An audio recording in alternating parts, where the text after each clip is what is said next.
नमस्कार भाग्यदर्शन कार्यक्रम को आपण मानक बहुत बहुत स्वागत करुच्ची मु यशस्वी प्रज्ञा कथा नवग्रह प्रभाव किभली भाव में आपण पड़े था जो ग्रह समस्त सामान प्रभाव पड़ न था आपण जातकर लग्न रु 12 भाव भितर किए क्यों भावर ओनर जमती भाव में सब डिपार्टमेंट अच्छी कि नहीं सरकारी क्षेत्र में क्रीड़ा मंत्री शिक्षा मंत्री परिवहन मंत्री सब सब डिपार्टमेंट दि जाइए तो जी जमती भाव व्यक्तित्व तांको कार्य को से भली भाव आगे नियंती एग्जैक्टली सेमती नवग्रह रहिले आपणकर भाव रहिला सपोज गोटे कथा कहूँ बुझीपारे आपणकर कौन त्रिक भावर अधिपति रवि ग्रह आपणकर 6 नंबर घरे अग्नि तत्व अच्छी प्रभाव कौन रहिबो आपणकर मारक भाव होइकी बा आपणकर त्रिक भाव मालिक होइकी आपणकर 6 नंबर भाव को अग्नि तत्व को आसिले कौन हम से क्षेत्र में अग्निटा जिते जलू थाए ना जुलजुलिया पोक से लाइट को आसी थाए कौन पाई आसिले ही तार पर निया लगी जीव और से सही ही टली पड़ जुलजुलिया पोक अग्नि तत्वर रवि एक्जाक्टली सेमती आपणकर अग्नि तत्व रवि अच्छा त्रिक भावर अधिपति होइकी बिल्कुल डरबेनि शत्रु आसब ही पतन पाई ही आपण सहित लगे को आसब प्रभावटा कौन रहा नवग्रहकर से क्षेत्र में आपणकर रवि आपण कौन कले शत्रु को आपणकर दमन कले केमती भाव जदि से जगार आपणकर चंद्र था अग्नि तत्व चंद्र था कौन करता मानसिक कष्ट दे दे कि मुंडटा खराब कर दे था डिस्टर्ब करदब पूरा बहुत हलचल करदब तो प्रभाव हूँ नवग्रहर प्रभाव आपण देखिए आपणकर लग्न रु 12 भाव भितर आपणकर केउ ग्रह आपणकर केउ भाव अच्छी किसी भाव रही कारक भाव से कारक भाव आपन देखिए ना आपणकर गोटे जिनस बहुत प्रॉब्लम होउची ठीक अच्छे आपड़ से जिनस पीड़ा देवे किंतु आपन को जदि गोटे बहुत भल पोजिशन भल जगह भल आपणकर भाविबा ठुर बेटर आपणकर पसंदर जिनसटा आपको दिगला आपन से नेगेटिव टा रखिबे कि द्वितीय कथा है जितेबले आपण को माने आपण जो भावर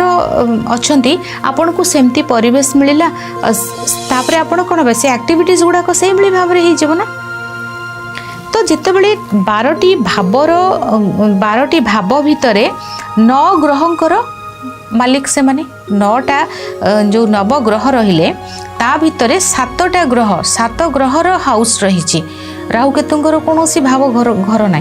तो से जो रहते से भावर फल दियंती ना सेमती किंतु 7टी ग्रहर जो भाव रहिला सी केउ भाव अच्छा तार से केते भाव आपन को दे पारिबे केते सक्षम अच्छा आपन को देवा पाई अस्त है नहांती तो वृद्ध अवस्था को आसी नहांती तो बकरी नहांती तो अस्त होई नहांती बाल अवस्था रे नहांती शिशु अवस्था रे नहांती तो डिग्री कमी नहीं तो पावरफुल होके अच्छी तो से ही जना पड़ो आपन को ये ग्रह केते देबे देबे निश्चय भाव रे जो जगार थे देबे किसी ग्रहर आपन देखंतु सप्तम शुक्र 7th हाउस रे आपनकर शुक्र अच्छी 7th हाउस रे शुक्र बहुत भल 7th हाउस रे शुक्र रहिले गोरा पार्टनर को जमा बाहा कथा नहीं प्रॉब्लम आसीबो स्वीट पॉइजन 7th रे शुक्र स्वीट पॉइजन कारण से कारकर से सप्तमर कारक होचंती शुक्र जितेबले कौन कारक ग्रह कारक भाव में रही थाए सेटा से मारकर फल दिए तेणु नवग्रहर प्रभाव जितेबले दशा आसिला जो भाव से थिबो सेही भाव को से एक्टिव करेइबो से भावर रिजल्ट को से आपण ऊपर प्रभाव पकाइब गोटे गोटे पार्ट रे लॉन्ग टर्म रे सबुठु चलती शुक्र 20 वर्ष रवि चलती 6 वर्ष जितेबले रविंकर आपणकर बेले बेले कौन देखो आ गोटे कथा भाग्य भावर अधिपति होइथिबे 12 नंबर घरे आसिक नीच भाव रे थिबे भाग्य भावर अधिपति ही थिबे तापरे जाइकी 8 नंबर घरे थिबे भाग्य भावर अधिपति होइथिबे 12 नंबर घरे नीच भाव रे थिबे क्यों जगह को देखुचंती षष्ठ भाव को देखिले त्रिक भाव को देखिले तो कौन करेंगे से क्षेत्र देखो जो भाग्यर दशा चले आम कह कौन भाग्य भावर अधिपति दशा चला भाग्यटा क्यों लाइफ रे सब गोटे भाग्य गोटे तो भाग्य क्यों जगह आसिक पहुँचला लॉस घरे पहुँचला और नीच भाव में पहुँचला जितेबाला भाग्यर दशा चलो कौन हम से परिवर्तन निश्चय भाव जेहेतु से भाग्यर मालिक किंतु देवे कौन चेंज आसब किंतु आमर जो अनुसार आमको बहुत किसी लॉस कला आम पाइबा सपोज आपणकर घर है आपणकर 9th हाउस ठीक अच्छे आपण हॉस्पिटल जाइए रही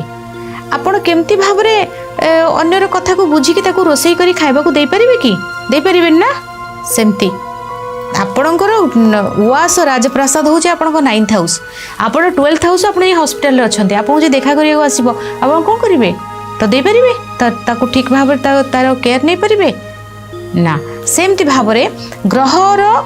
जो भाव रही से भाव केते पर्यंत क्यों समय पर्यंत रही एवं से कहा सहित मित्र सहित आसिले कि शत्रु सहित आसिले से भाव सहित कनेक्ट हेले से जिनसर प्रभाव आम उपरे पड़ी थाए संपर्क को अपन देखंतु माने बहुत भल होउची संपर्क ताबे छिड़ुची कहीं तिक्तता होउची कहीं डिस्टेंस रहले जिनसटा बैलेंस होउची कहीं तेणु जो नवग्रह रहिले तांकर जो जो भाव सहित से कनेक्ट रहउचंती एवं से दुईटा जिनस देखा पड़ो क्यों भाव रहिले क्यों भाव सहित तांकर कंटाक्ट आसुची आपणकर शत्रु जितेबाला शत्रु सहित मिसुची आपणकर जड़े शत्रु जड़े आपणकर आउ जड़े शत्रु सहित मिसुती जनक मित्र होउचंती कि नहीं से भाई भाव में आपणकर त्रिक भावर ग्रह आउ गोटे त्रिक भावर ग्रह जदि मित्र थिबे मिसीगले तो आपणक ऊपर नेगेटिव प्रभावटा बेसी पकेब बुझिला एभली भाव में आमर नवग्रहर प्रभाव आम उपर रही है। आज समय हो जाइए भाग्य दर्शन कार्यक्रम को ये रखुच्छी विदाय नौची नमस्कार।